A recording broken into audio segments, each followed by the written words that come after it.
বিসমিল্লাহির রহমানির রহিম। আসসালামু আলাইকুম রহমতুল্লাহি ওয়া বারাকাতুহু। সালাতু আসসালামু আলাইকা ইয়া রাসূলুল্লাহ, সালাতু আসসালামু আলাইকা ইয়া শাফিউল মুজনিবিন, সালাতু আসসালামু আলাইকা ইয়া হাবিবাল্লাহ। আসসালামু আলাইকুম প্রাণপ্রিয় ভিউয়ার্স, আমলে ইউটিউব জাদু চ্যানেলের পক্ষ থেকে আমি আরিয়ান পাঞ্জাতনি রাজু আজ আবারও আপনাদের মাঝে ফিরে আসলাম আমার ইউটিউব চ্যানেলের পক্ষ থেকে। আজকে বিশেষ একটি আমল দিব। এটি কলন্দরিয়া তরিকার খুবই শক্তিশালী মুজারব একটি আমল এবং সাধনা। এই সাধনা দিয়ে সেটা আপনার দুনিয়াবি যত রকমের জায়েজ উদ্দেশ্য আছে সকল কিছু আপনি এটা দিয়ে ফায়দা লাভ করতে পারবেন। আপনার দুনিয়াতে মামলা মোকদ্দমে পড়ে গেছেন, ব্যবসা বাণিজ্যে অভাব অনটন দেখা দিয়েছে, ব্যবসা বাণিজ্য চলতেছে না, পারিবারিক ঝামেলা আছে, জায়গা সম্পত্তি নিয়ে আছে, এক ভাই আরেক ভাইয়ের সাথে সমস্যা আছে, বা পারিবারিক অন্য স্বামী স্ত্রীদের মধ্যে সমস্যা আছে, কারো সন্তান হচ্ছে না বা কারো সন্তান বিদেশ যাইতে পারতেছে না, কেউ রিলি দিয়ে গেছে, সমস্যার মধ্যে বিপদে পড়ে আছে, দালালের হাত থেকে সে মাফিয়ার হাতে পড়ে গেছে, সেটা থেকে উদ্ধার করার জন্য, সেটা থেকে শিফা লাভ করার জন্য, সেটা থেকে সমস্যার সমাধান পাওয়ার জন্য, মুক্তি পাওয়ার জন্য আজকে কলন্দরিয়া তরিকার লাল শাহবাজ কলন্দরের একটি খুবই শক্তিশালী একটি আমল আপনাদের মাঝে আমি দিচ্ছি। এটি হচ্ছে শাফিদা কলন্দরের একটি আমল। এই আমল এমন একটি আমল আমি আপনাদেরকে ভাষায় বলে বুঝাইতে পারবো না। এটি কলন্দরিয়া তরিকার ভিতরে যারা চিস্তিয়া তরিকার ভিতরে আছে, চিস্তিয়া তরিকার যারা মাজ্জব পাগল, তারা এই কলন্দরিয়ার এই সাধনাটা অ্যাভেলেবেল করে থাকে। এটা মানে কি বলবো, আমি আপনাদেরকে বলে ভাষা বুঝাইতে পারবো না। যারা কলন্দরিয়া তরিকার ভিতরে চিস্তিয়া তরিকার যারা খাদেম আছে, যারা মাওলানা লাইনের মোল্লা মুন্সি পিরালি করে, যারা আমলের জগতে আছে, যারা কোরআন তেলাওয়াত করতে পারে, তারা এই আমলটা সবচেয়ে বেশি করে থাকে। তো এটা দিয়ে দুনিয়াবির যে কোনো উদ্দেশ্য আপনি হাসিল করতে পারবেন। সেইটা হতে হবে আপনার জায়েজ মোতাবেক। ভাই, আমি আমার নিজের টাকা খরচ করে ইউটিউবে আপনাদেরকে এমবি গড়েসের আপনাদেরকে আমলগুলি দিচ্ছি। আমি কখনো কোনো বিষয়ে আপনাদের কাছে ফায়দা নেওয়ার জন্য চেষ্টা করি নাই। আমি মন থেকে শুধু দিচ্ছি, কারণ দেওয়ার একটি উদ্দেশ্য, আমার শুধু একটি উদ্দেশ্যটা সেটা হচ্ছে পবিত্র পাকে পাঞ্জাতন এবং আহলে বায়াত ভারে ইমান 14 মাসুমের এলেম, হেকমত, মুজারব, ওনাদের তাসাউদ কী, ওনাদের সম্মান কী, এটা আমার জ্ঞানে যতটুকু আছে ততটুকু বুঝাবার জন্য আপনাদেরকে আমি সেটা উল্লেখ করার জন্য এই ভিডিওর মাধ্যমে এই চ্যানেলটা আমি খুলেছি। এখন আপনাদেরকে একটা কথা বলি, অনেকে আমাকে ইমুতে এবং হোয়াটসঅ্যাপে মেসেজ করে বলে, ভাই পীরের হাতে হাত ধরলে কী লাভ, পীরের কাছে যাইলে কী লাভ হইব, আর মরিজ না হয়ে এসের মরে দিলে গা কাফির হয়ে মরবো, এই কথা আপনাকে কে বলছে? মানে বিভিন্ন ধরনের অশ্লীল ভাষা মেসেজ করে আমাকে। তো আমি বলছিলাম, ভাই 12 ইমান 14 মাসুমের বিষয়ে আপনি অবগত আছেন কি না? পরে কইতেছে 12 ইমান 14 মাসুম কেডা, এটা ফালতু বিষয়, নাউজুবিল্লাহ, আস্তাগফিরুল্লাহ, আল্লাহ মাফ করুক। এটা কোরআনে আছে 12 ইমান 14 মাসুমের কথা। আল্লাহ বলছে, মহান আল্লাহ তাআলা বলছে, আমি আমার বান্দার জন্য যুগে যুগে ঈমান প্রেরণ করেছি। এখন আমরা কাকে ঈমান ধারণ করতেছি, কাকে ঈমান হিসাবে গ্রহণ করতেছি? আমরা ঈমান হিসাবে গ্রহণ করতেছি মসজিদের একজন হাদিমকে, যিনি মসজিদে নামাজ পড়ায়, উনাকে। আচ্ছা, উনাই যদি আমাদের ঈমান হয়, তাহলে উনার ইমামকে? উনিও তো মানুষ, উনিও তো আল্লাহর বান্দা, উনিও তো নবীর উম্মত, উনি আমাদের ঈমান ধরে নিলাম, তাহলে এই ইমামের ইমামকে? এটা তো একটা প্রশ্ন থাকতে পারে। নলেজ জ্ঞান রাখতে হবে, কোরআন পড়তে হবে, কোরআন তর্জমা করতে হবে, কোরআনের সারমর্ম জানতে হবে, বুঝতে হবে। যেমন 12 ইমামের কথা বলা হয়েছে, আমি আমার মাসুমিগণদেরকে পবিত্র করে দিয়েছি। এই মাসুমিগণ আমার যুগে যুগে তারা আমার ধর্ম, আমার রিসালাত, আমার তাওহীদকে প্রচার করবে।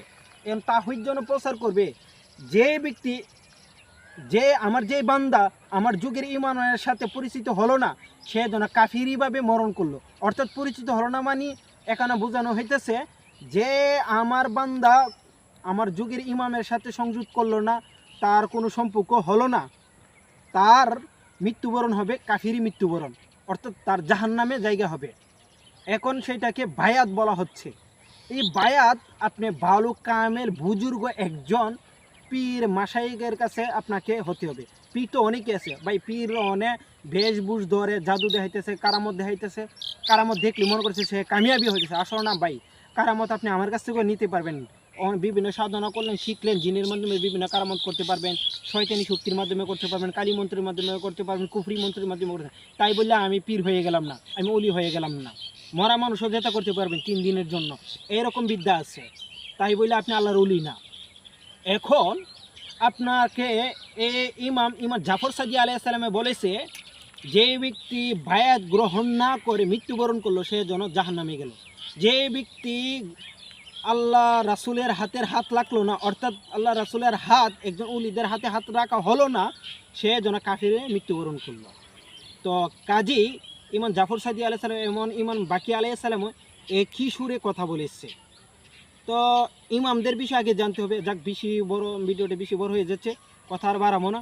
এখন আমি যে বিষয়টা আপনাদের জন্য আনছি, দুনিয়াবি যে কোনো ফায়দা নেওয়ার জন্য, মামলা মোকদ্দমা, ব্যবসা বাণিজ্য, ছেলে মেয়ে, সংসার, আয় উন্নতি, বরকত, রিজিক বৃদ্ধি, জায়গা জমি, বিদেশের সমস্যা, মাফিয়ার হাত থেকে উদ্ধার হওয়ার জন্য, আপনার যে কোনো ফায়সালা নেওয়ার জন্য সূরা ইয়াসিন এবং সূরাতুল কাউসার আপনাকে আমল করতে হবে। এখন কিভাবে আপনি আমল করবেন? প্রথমত আপনাকে নির্জনে একটি কক্ষ সংগ্রহ করতে হবে। কক্ষের ভিতরে আপনার পাক পবিত্র হতে হবে। আপনাকে 4 রাকাত অথবা 2 রাকাত আপনাকে সালাতুল হাদিয়া নামাজ আদায় করতে হবে।